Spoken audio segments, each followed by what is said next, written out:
राज्यात एक खळबळजनक घटना घडली आहे। जिल्हाधिकारी कार्यालयासमोर आंदोलन करणाऱ्या एका व्यक्तीला पोलीस अधिकाऱ्याने आंदोलनकर्त्याच्या कमरेत लाथ घातली। या घटनेचा व्हिडिओ सोशल मीडियावर व्हायरल झाला आहे। नागरिकांनी यावर संताप व्यक्त केला आहे।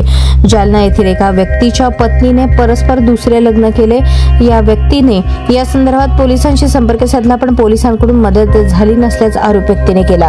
पत्नीने परस्पर लग्न केल्याच्या वैफल्यातून आणि पोलिसांकडून कोणतीही मदत न मिळाल्याने त्याने स्वातंत्र्यदिनी अंगावर रॉकेल टाकून आत्मदहन करण्याचा प्रयत्न केला।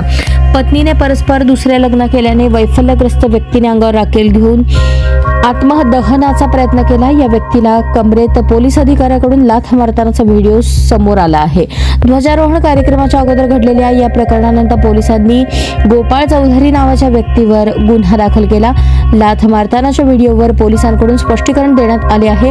आत्मदहन करण्यासाठी हा व्यक्ती स्वतःच्या अंगावर रॉकेल टाकत होता, तेव्हा त्या पोलीस कर्मचाऱ्यांच्या अंगावरही रॉकेल टाकण्याचा त्याने प्रयत्न केला। त्यामुळे त्याच्या विरोधामध्ये बळाचा वापर केल्याचे स्पष्टीकरण उपविभागीय पोलीस अधिकारी अनंत कुलकर्णी यांनी दिले।